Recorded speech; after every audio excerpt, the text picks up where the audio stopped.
اگر میرے محبوب قائد میاں محمد نواز شریف صاحب نے یہ خواب دیکھ لی ہے تو سمجھیے پورا ہو گیا۔ اچھا، آج کل میرے محبوب قائد مٹی کو ہاتھ لگاتے ہیں وہ سونا بن جاتی ہے، اپٹھا کام سیدھا ہو جاتا ہے، ناکامی کامیابی میں بدل جاتی ہے، بات منہ میں ہوتی ہے دل میں ہوتی ہے پوری ہو جاتی ہے۔ کیونکہ 4 سال جو انہوں نے ایون فیلڈ میں چلے کاٹے ہیں ان کی برکتوں سے اور لندن کی برکتوں سے وہ میرے محبوب قائد اس وقت سیاست کی افق پہ چھائے ہوئے ہیں۔ جب وہ ایون فیلڈ سے نکلے تھے لیول فیلڈ جیب میں ڈال کے، فکرہ کیا بول گیا ہوں یار، کیا ایون فیلڈ سے نکلے تھے لیول فیلڈ جیب میں ڈال کے تو میں، اور جب ہیتھرو ایئرپورٹ سے سعودی عرب، پھر UAE، پھر اسلام آباد ایئرپورٹ، پھر بادشاہی قلعے کا سبزہ زار، پھر مینار پاکستان، پھر جاتی عمرہ، پھر مری، پھر عدالت، ہر جگہ کرشمہ سازیاں، ہر جگہ۔ تو آپ کہہ رہے ہیں انہوں نے سوچ لیا تو یہ ہو جائے گا۔ حکومت، انتظامیہ، پولیس، نظام عدل سلامیں ٹھوک رہا تھا، گڈ ٹو سی یو کہہ رہا تھا ہر جگہ۔ ادھر یہ گڈ ٹو سی یو پہ بڑا اعتراض تھا، ایک مرتبہ وہ عمر عطا بندیال صاحب نے کہیں گڈ ٹو سی کہہ دیا، ہیتھرو ایئرپورٹ پر گڈ ٹو سی یو،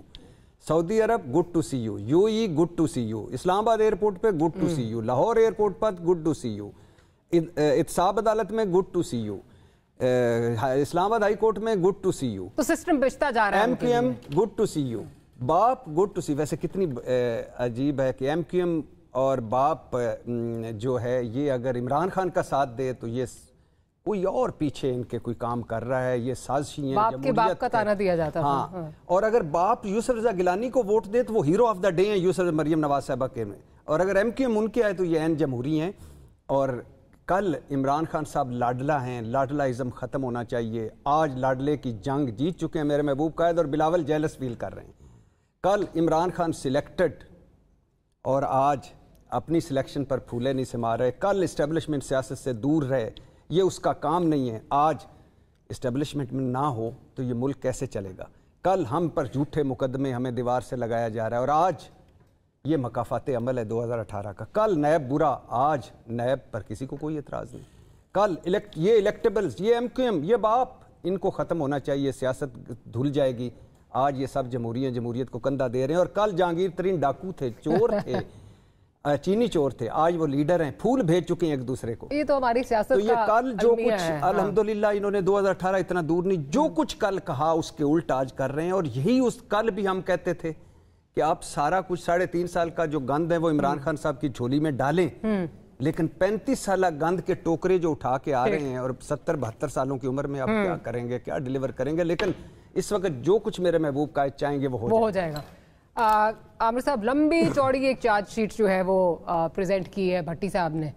آپ کو کیا لگتا ہے کہ ظاہر ہے جو بھی کینڈیڈیٹ میدان میں اترتا ہے وہ یہی سوچتا ہے کہ میری کوشش ہوگی 2/3 میجورٹی لوں، لیکن جو چیزیں انہوں نے جو گنوائی ہیں وہ غلط بھی نہیں ہیں، چیزیں کچھ ان کی فیور میں جاتی ہوئی نظر آ رہی ہیں، نظر آ رہا ہے۔ آپ کو کیا لگتا ہے کہ 98 کا ریپیٹ ایک ہو سکتا ہے؟ بھٹی صاحب کی ظاہر ہے وہ رٹی رٹائی جملے ہیں، اور ہم بھی سن کے اور لوگوں کے کان بھی پک گئے، لیکن یہ نہیں تھکے، تو یہ ان کا رائٹ ہے کہ یہ اپنی